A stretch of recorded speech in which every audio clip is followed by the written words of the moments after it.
Sir পিছিয়ে তো হবে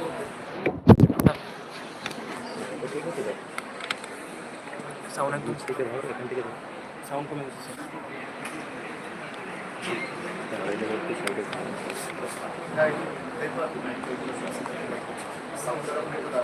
হ্যাঁ স্যার পিছিয়ে তো হবে স্যার হবে স্যার ঠিক আছে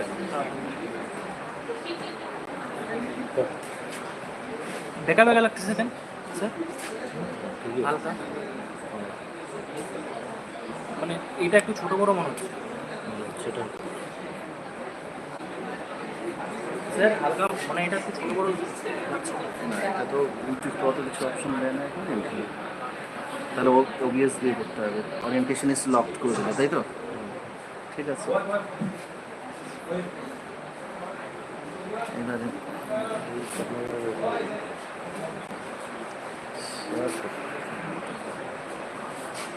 এটাকে বের করে শেয়ার করার জন্য শেয়ার করবো হ্যাঁ চ্যানেল বর্তমানে আমি লগ ইন করতে পারছি আমারটা বন্ধ ছিল হ্যাঁ হ্যাঁ ঠিক আছে okay stop Okay. Good afternoon, everybody. Hello. হ্যাঁ sir Is it audible? Is it audible? Honorable Principal, sir, distinguished resource person of today, and esteemed colleagues of the Department of English, and my dear students. Today, it is a matter of immense pleasure and delight that the Department of English is going to organize a special lecture keeping with the departmental tradition of holding such kind of lecture every year. The Department of English always plays a leading role and always remains committed to catering to not only the academic needs of the students but also fulfilling their extracurricular cravings by organizing one-day educational tours, educational excursion with night stay, in addition to time organizing different seminars, conference and special lectures. Last month, the Department of English successfully organized an international conference where the distinguished dignitaries from all over the country registered their glorious presence on the campus of Kuzbihar College. That is why, and it is for these reasons only, the Department of English of Kuzbihar College has rightfully earned the moniker of Royal Department, and that's why we proudly call ourselves We Are Royals. Today, we are very fortunate and lucky enough to have among us the distinguished presence of Dr. Surama Bera of Assertion College, who is currently serving as an assistant professor and head of the Department of Communicative English, Assertion College, who will be delivering a lecture on wounds that speak, Subaltern resistance and feminist assertion in Mahasweta Devi's DRAUPADI. So, big round of applause for her, please. Now, before we go on to the actual lecture, I would like to call upon the stage our Honorable Principal Sir, Dr. Pankaj Kumar Devnath, and our distinguished resource person, Dr. Surama Bera, to take their respective seats. Madam, please.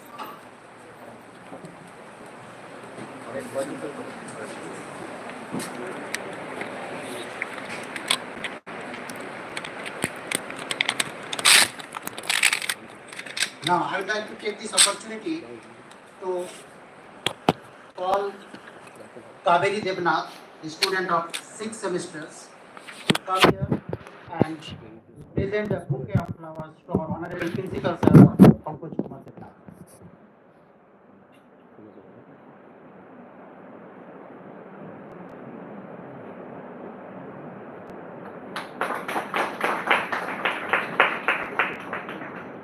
Now I would like to call Shayoni Majumdar, the student of 6th semester, to come over here and to welcome our distinguished resource persons, Dr. Surama Bera, with a bouquet of flowers.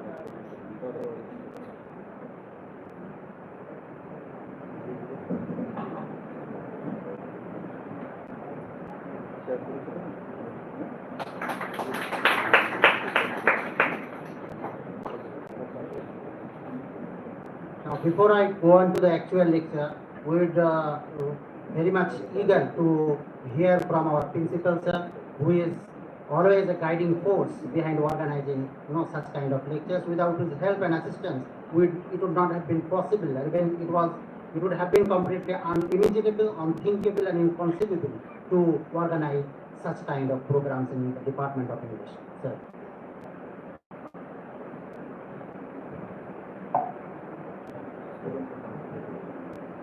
Very good afternoon to all of you.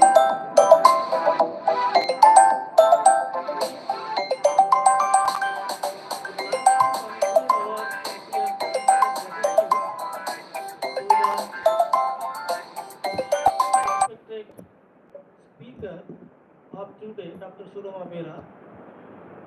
As you know, that she is now working in a very famous college, Assertion College of Calcutta, in a department which is not very common in West Bengal, the Department of Communicative English.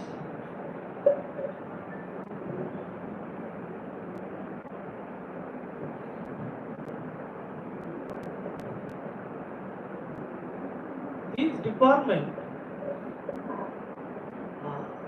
I have just come to know from Dr. Bera that this department we have in Calcutta University in 6 of the colleges, and I think nowhere in West Bengal this department exists. So this is another opportunity for you that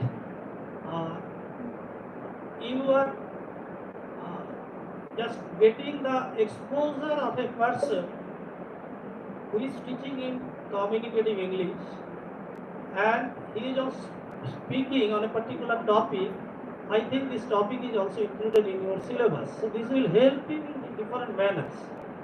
And for your information, just what our sir has said, that besides the sir's speech, I would like to convey for all of you students, not for the teachers, that this is a general practice of our college also, that we have memorandum of understanding with different institutions and other organizations also, and we are also very happy that this Ashutosh College has given the consent, and we have also given our consent that we will pursue more regarding not only faculty exchange but also exchange of students. And as the college is 700 kilometers from Ashutosh College, and same thing, Ashutosh College is 700 kilometer distance from Kuch Bihar College, so it is not possible usually to exchange the students. That is possible only in nearby colleges, and this is going on in around Ashutosh College and also in other colleges. But faculty exchange is possible. In last year, we have witnessed that in Department of Mathematics, one teacher has taken this type of class for the students of mathematics, and this year, under this mode, this particular special lecture is going to be organized. And this kind of exchange program will help the entire stakeholders of both the institutions. Basically, the students. You will definitely will be exposed to another teacher whose lecture are not available to you in your daily routine. So try to enjoy, not only enjoy, try to discover that what she is going to teach you, and try to interact with madam. I think this will help you. Not only one-way communication, two-way traffic should be there. Okay. Only formal lecture will not help you, but this two-way communication, if it is possible, then this will be very helpful for all of you. And I would like to congratulate our all the faculty members of Department of English for organizing this type of particular lecture session under this memorandum of understanding scheme. So thank you all of you. And again, I would like to congratulate the principal of Ashutosh College, Dr. Mahasweta. He is very close to me, and his initiative is really appreciated. Okay, so this type of so many programs will conduct with Ashutosh College, and I think this exchange will build a new relationship with both the institutions. Thank you all of you.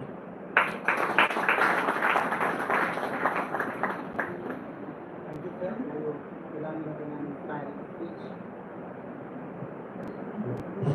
Thank you, sir, for your inspiring and illuminating speech. Now, as sir said that this is a part of faculty exchange program. Okay? So from Ashutosh College, ma'am will be delivering lecture today on wounds that speak, subaltern resistance and feminist assertion in Mahasweta Devi's DRAUPADI. Dr. Surama Bera is currently serving as an assistant professor and head of Department of Communicative English, Ashutosh College, Kolkata.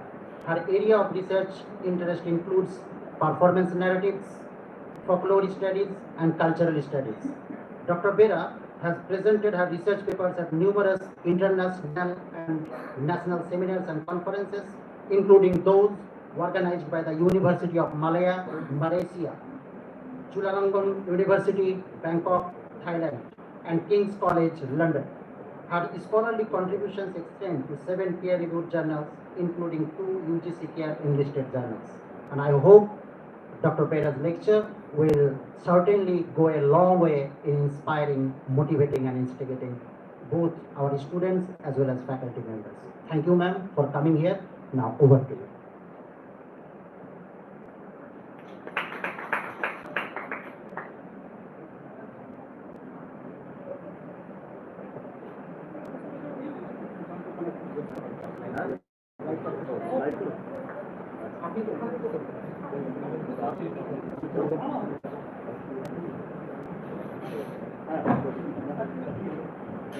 Thank you so much, sir, for that nice introduction. And I'm grateful to the respected principal, sir, of Kuch Bihar College and the respected principal, sir, of Ashutosh College for their visionary leadership and providing me this collaborative opportunity. As I've come here for faculty exchange program as part of MOU signed between 2 of our colleges. So today I will try to discuss this very important text, DRAUPADI, which is originally written in Bengali by Mahasweta Devi. So I think I'll go there and we will try to discuss together what Mahasweta Devi is trying to explore in this text.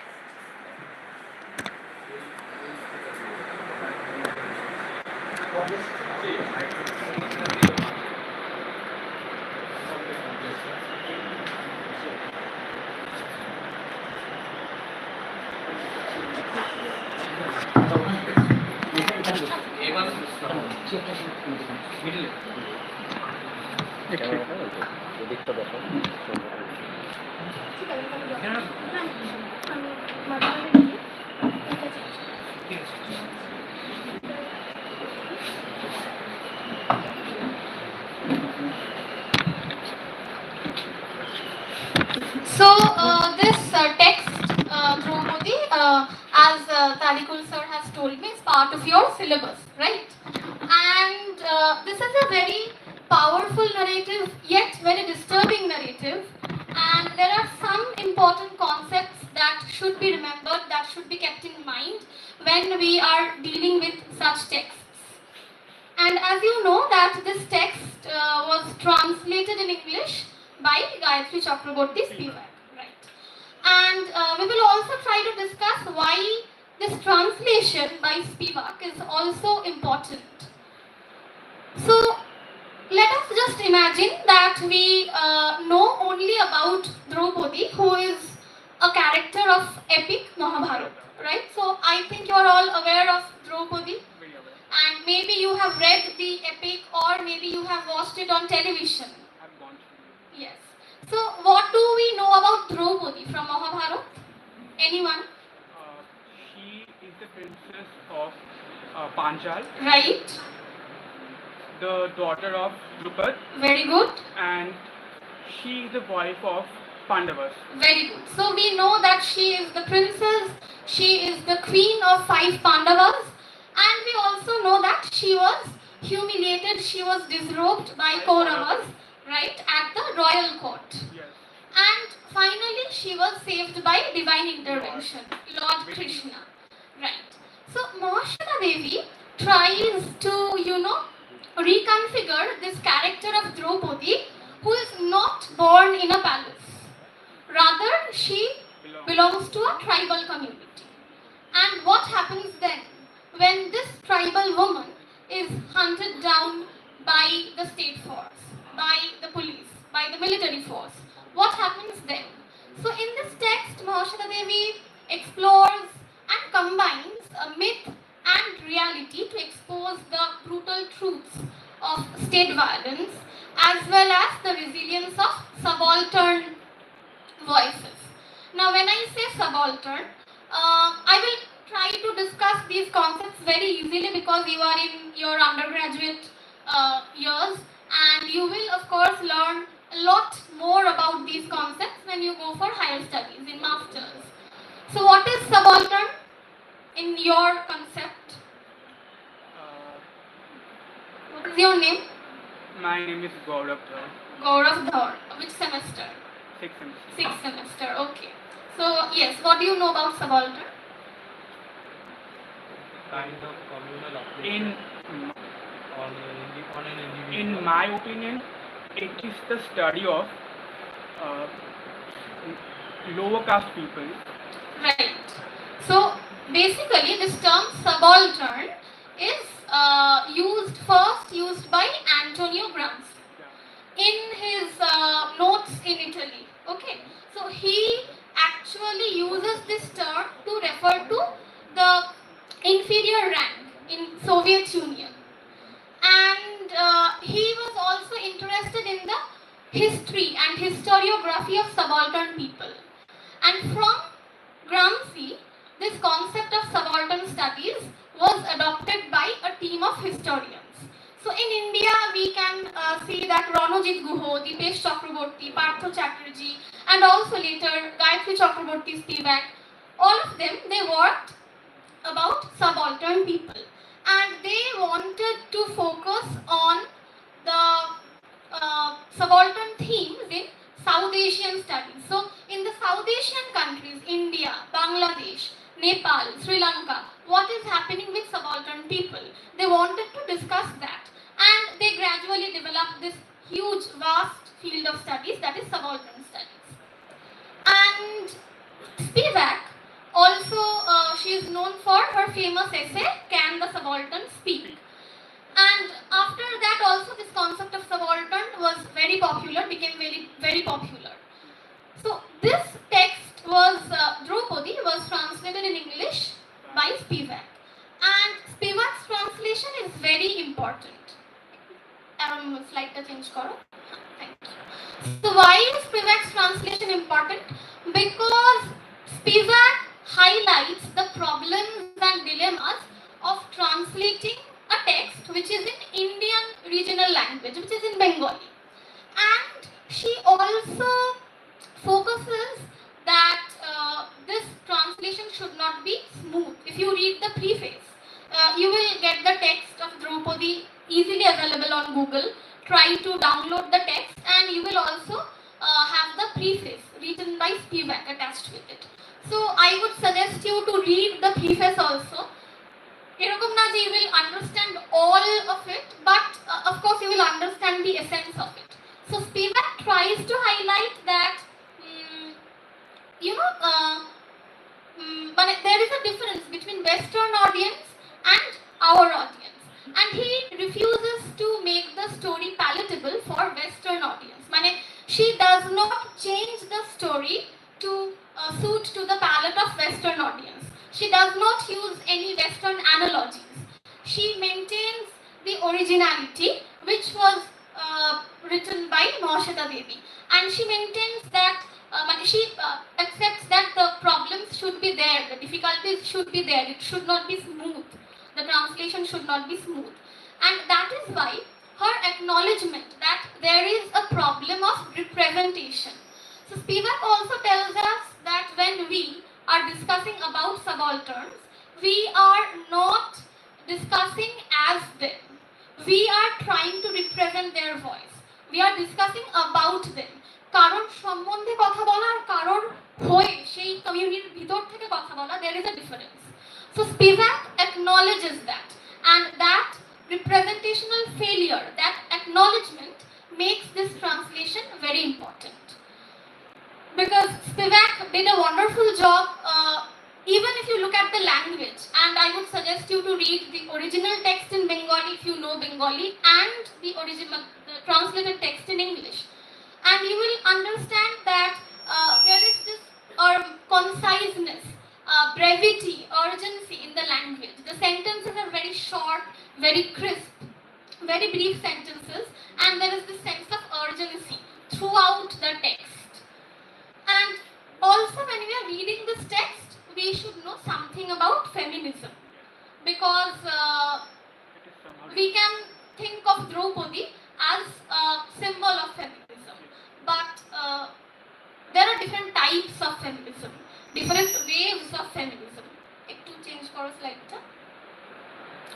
So these are the different waves of feminism. The first wave of feminism began in around 1848. And last. Now, bolte thakle mane you can jot down your questions, queries, doubts, whatever you have in your mind, and then you can ask me.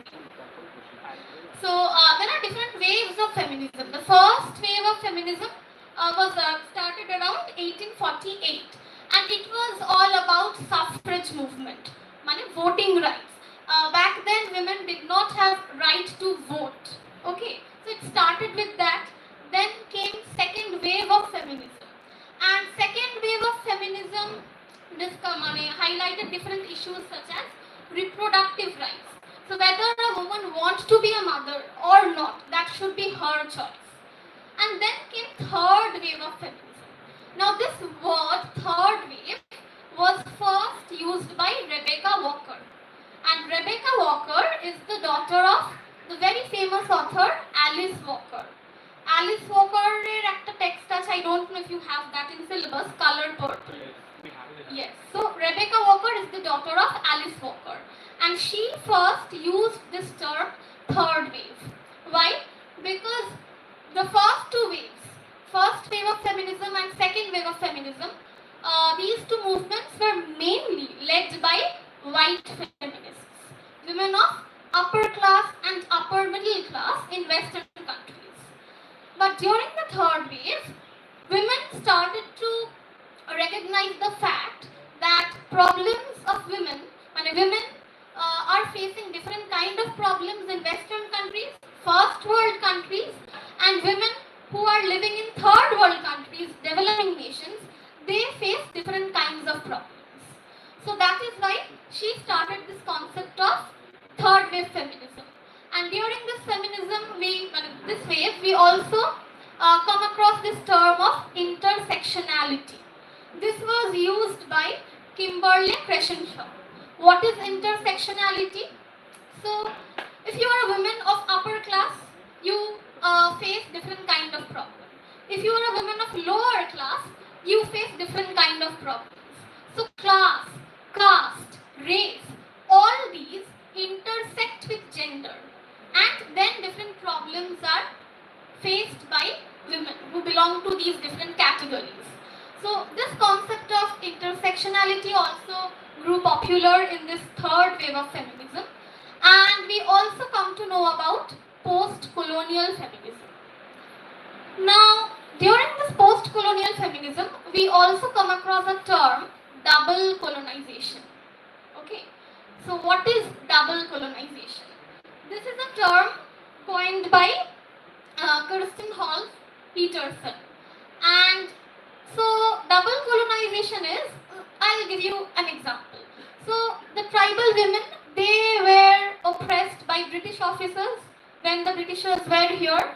Now these tribal women are oppressed by elite class people in our country. So they are being oppressed because of their color, skin color also, and they are also being oppressed because they are women. So this is double colonization. Colonized, the Britishers were colonizers. Now Britishers are replaced by elite class people. They are somehow colonizing these people. So this concept also became very popular during third wave of feminism, and that is why we have the concept of post-colonial feminism. So women of formerly colonized nations, women of post-colonial nation, they face different problems than the women of first world countries, than the women of America or Europe. So when we are dealing with this text, which is a very disturbing text, we have to remember, keep in mind these concepts. Okay, next slide. So now we will try to delve into the story. So if you have read the story begins with a dialogue, conversation, a very banal conversation between two officers who are in uniform, and they are discussing about Draupadi or Dopti. The Shautali name is Dopati, and of course the official is Draupadi. And they are discussing about Draupadi or Dopati not as a human being, but as a target, but as an object. So that is very important, that from the very beginning you can see that they are saying that Draupadi is a most notorious female, adjective like this, and they are actually hunting down Draupadi. And we also get to know that Draupadi and her husband Dulna, they were tribal rebels. So the story is set in the backdrop of Naxalite movement, Nakshal Andolon in 1970s. And it started as a protest against the landlords, moneylenders, who denied basic rights to these tribal people. And Draupadi, Dulna, they were also part of this movement, and because of their protest, they are being hunted down.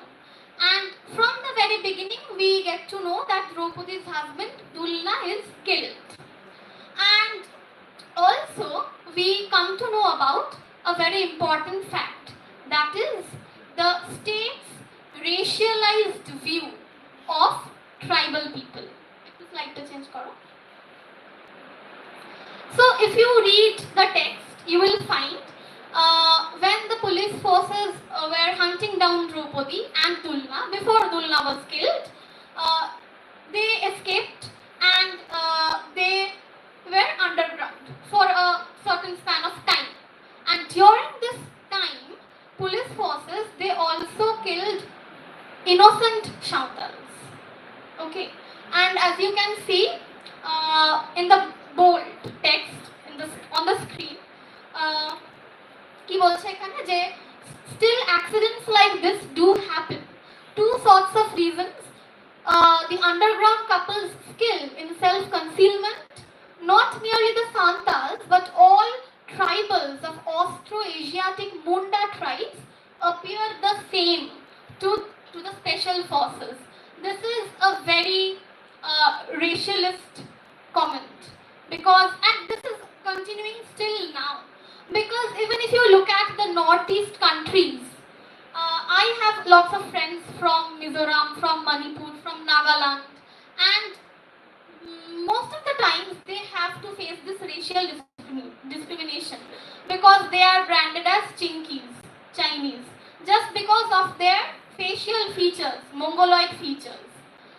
So there is this loss of awareness that these people, these tribal people, they may look same, but they might belong to different categories. There are different tribes, Munda, Shautal, Gond, and still today, yes, Ora, very good. So still today, they are facing this kind of racism in our country.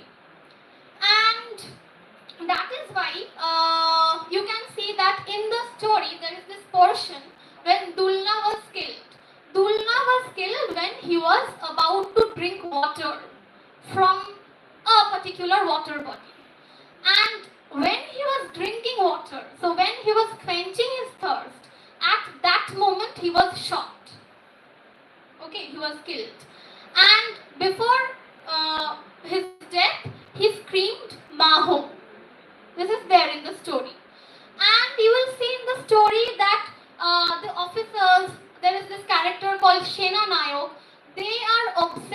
to decode what Maho means because they did not know the meaning of Maho.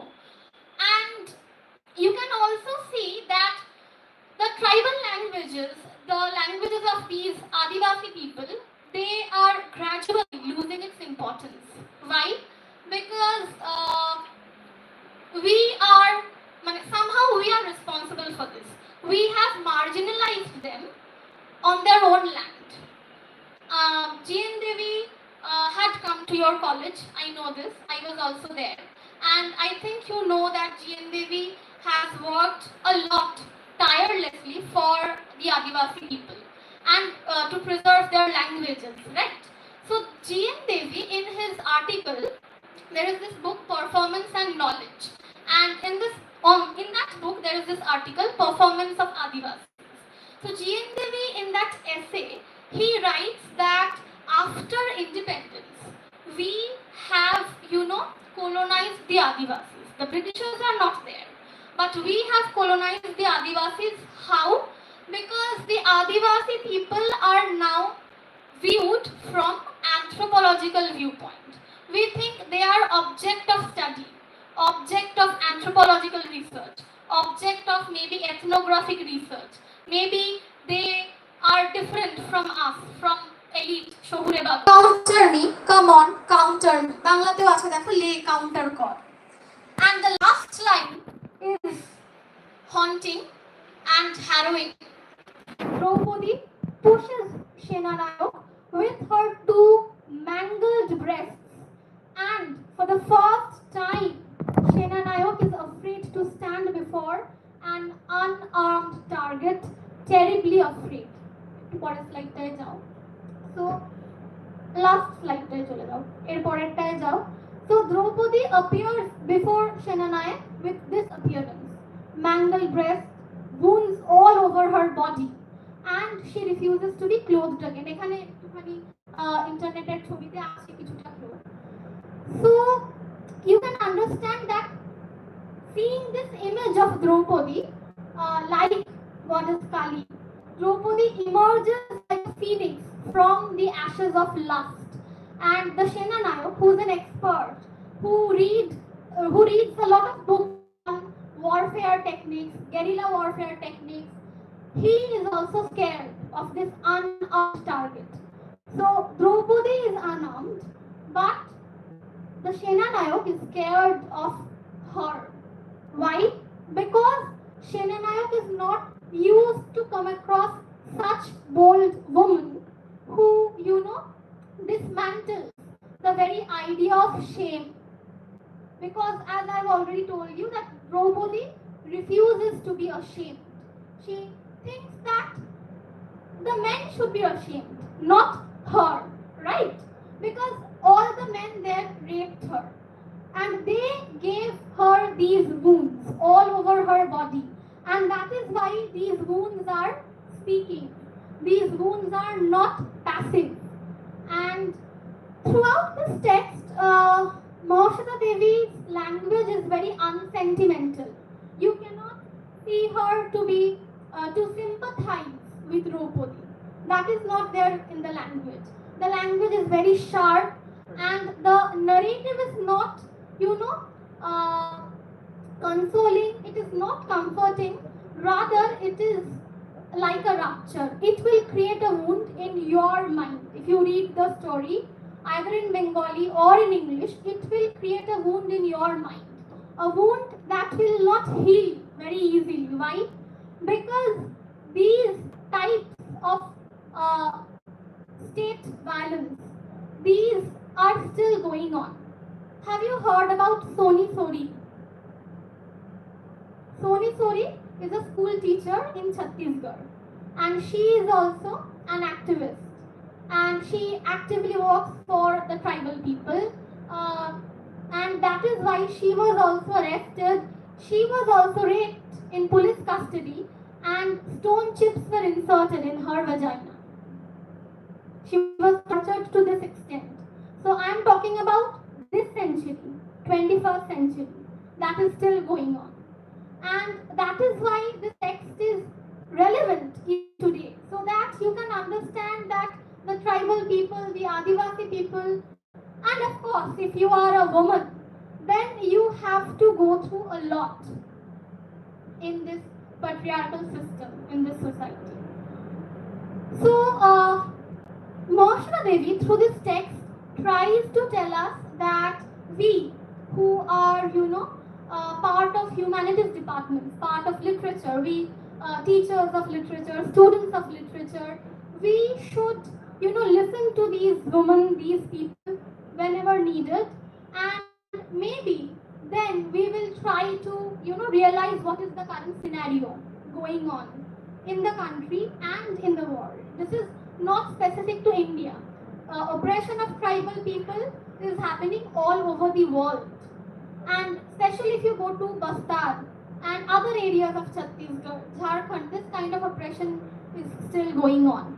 So maybe as students of literature, we can try to recognize that this oppression is still going on, and maybe if we try to recognize the fact, then one day the scenario might change.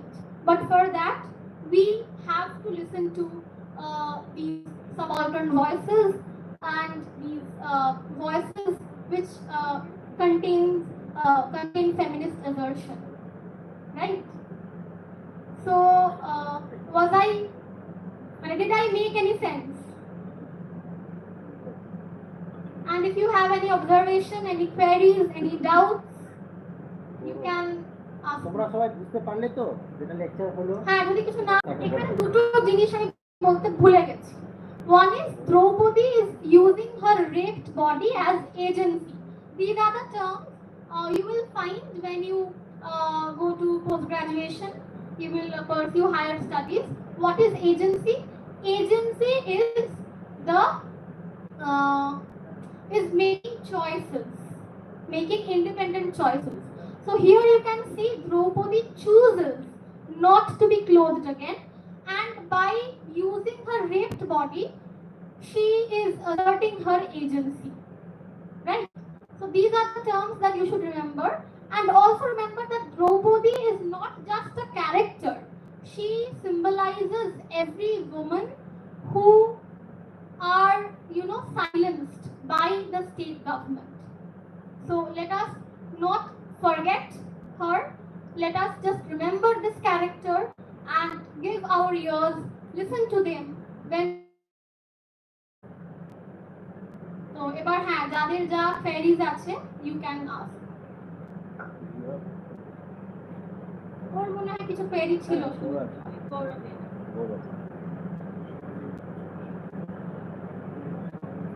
ভুলে গেছে?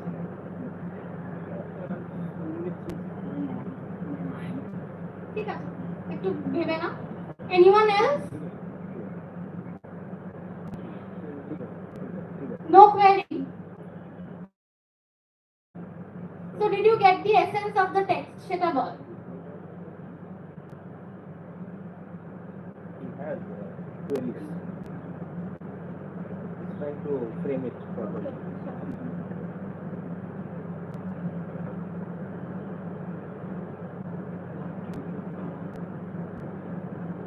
If we see this title has derived from our ancient epic called Mahabharata, and from a character called Draupadi. So in that time, Draupadi had to face so many things. In the time of Mahabharata, these things are going on. Women being the object of lust, desire.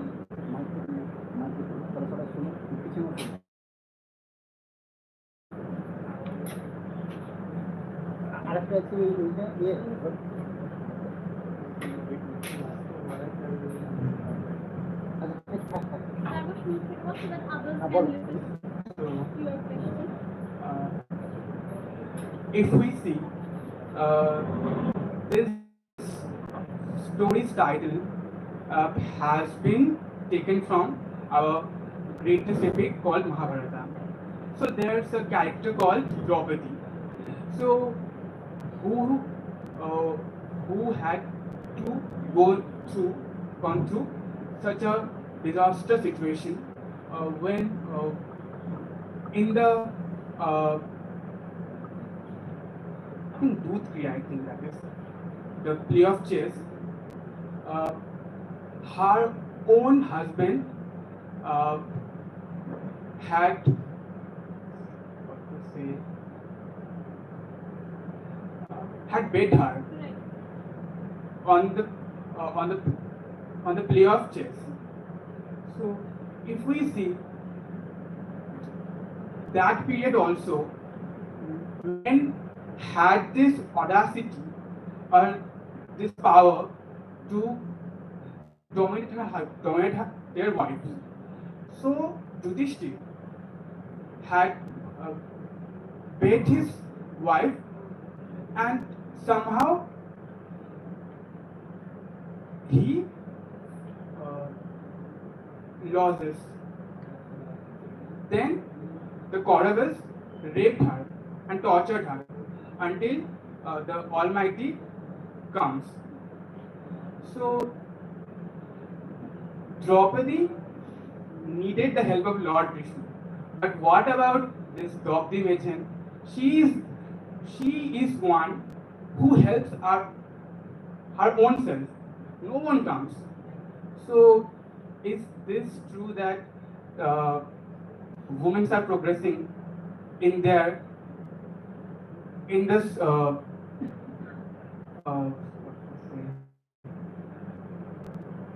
in securing themselves? So what is your opinion?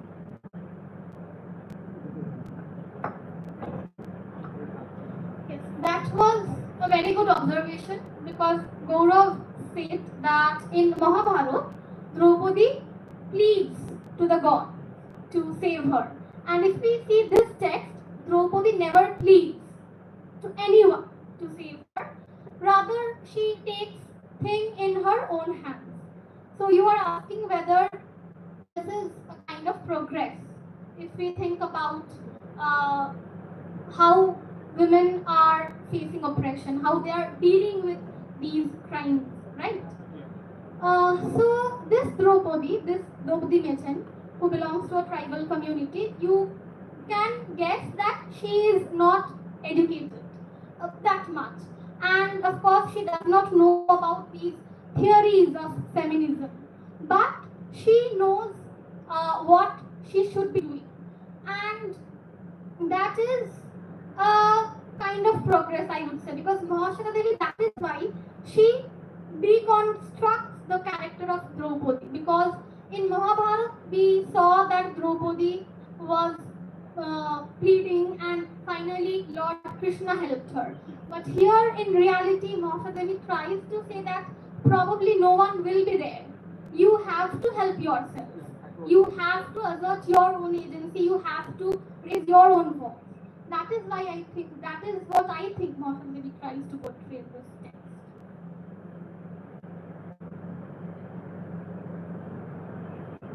Any other question?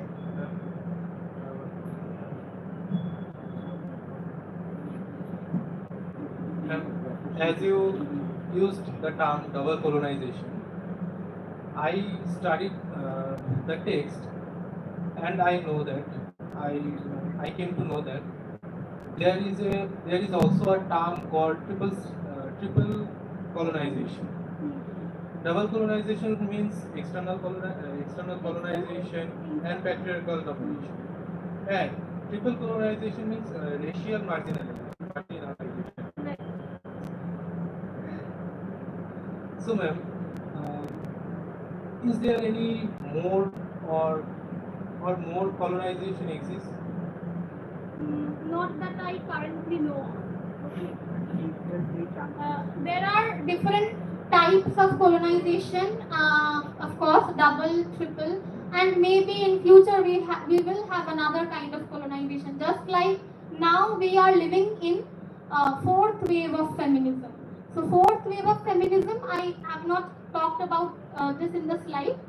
This is digital feminism, like Me Too movement, which started on Facebook, and it became a kind of revolution, right? So right now we are in the digital world, in the epoch of digital revolution, and we can reach the other parts of the world through Facebook, social media, other social media platforms. So right now we are in the fourth wave of feminism. So maybe in future we will have other types of colonization.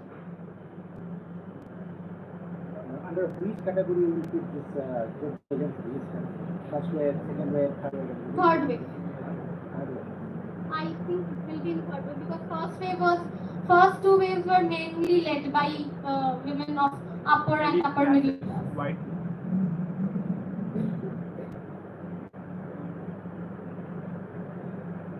So আর that কোনো is it. Question? আর কোনো question? তোমাদের? তাহলে আর I should 6th semester আর কে আছে? তোমরা কিছু? If you have more questions, I think you will have more questions if you read the text, and then you can contact me. Okay, you can contact me on my mail, through mail. That is there on Assertion College's website, and I'll be happy to answer all your queries. So thank you for your patience. Ma'am, he's having a story. There is a intersectionality. Intersectionality. Can you please elaborate that?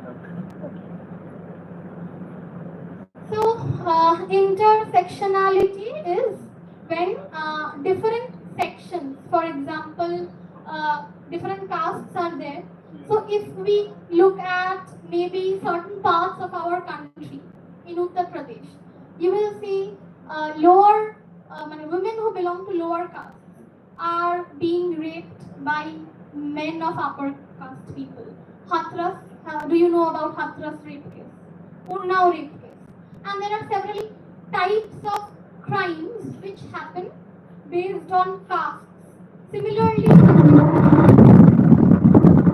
on class, caste, different race, whether you are African or you are Indian or you are American.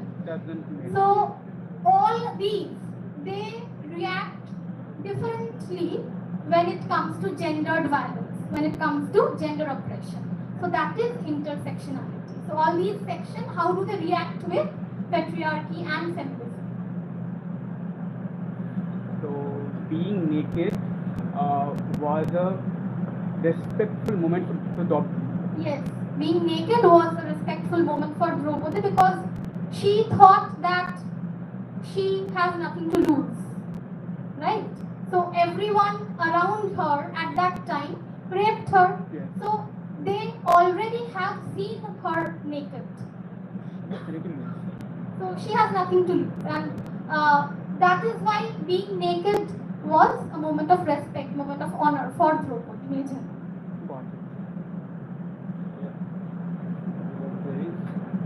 Any more questions?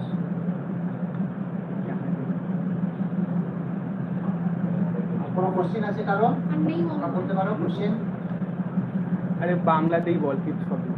হ্যাঁ, সেটা তো problem নেই, বাংলাতেও বলতে পারবো। আমার হিন্দি খুব একটা ভালো নয়, কিন্তু হিন্দিতেও তো চাইলে কোয়েশ্চেন করতে পারো।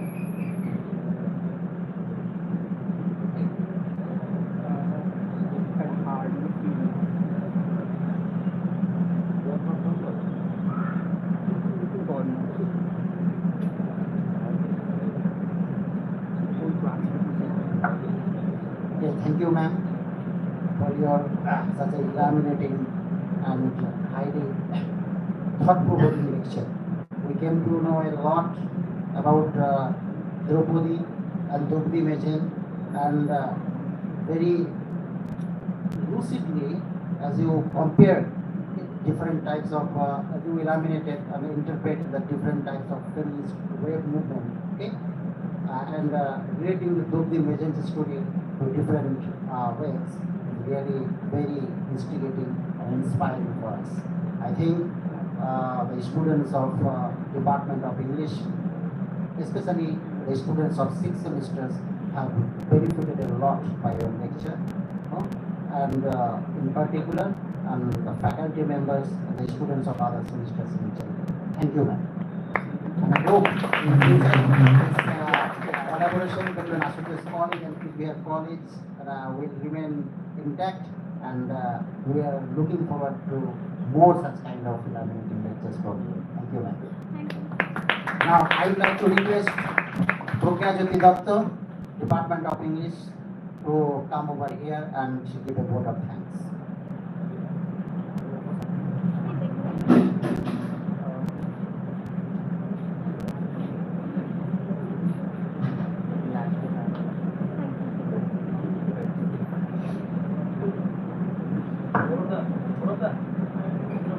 Good afternoon, everyone.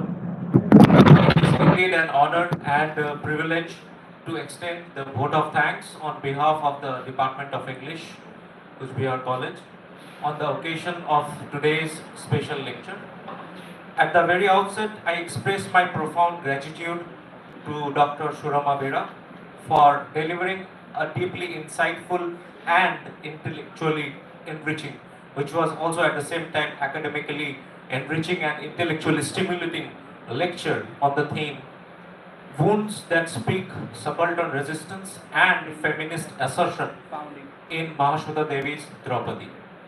Dr. Bera's erudite exposition masterfully engaged with the intricate intersections of gender, resistance and marginality, offering a compelling reading of Mahasweta Devi's seminal work.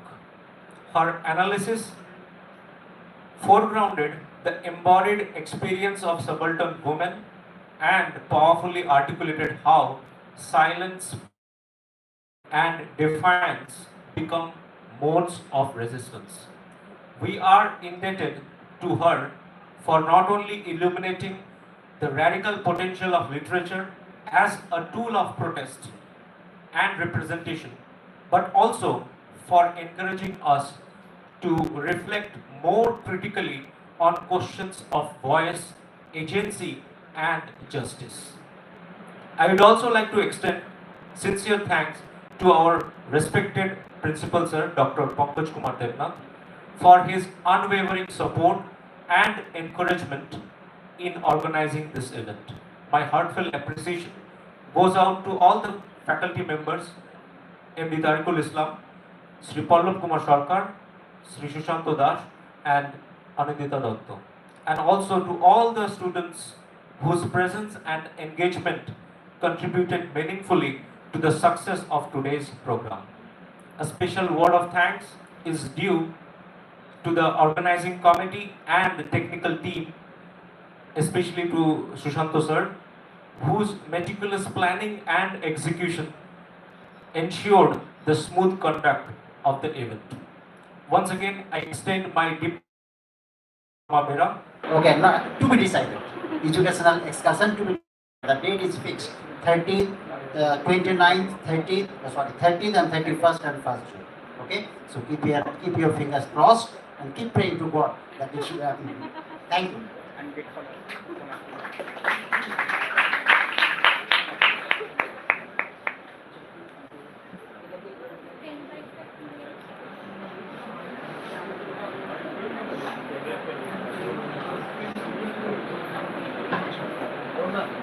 এই সবাই তোমরা সাইন করেছো?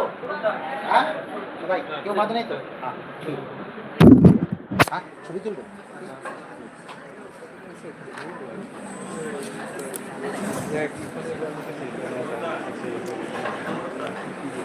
তুই অফ কর ভাই, কেক করে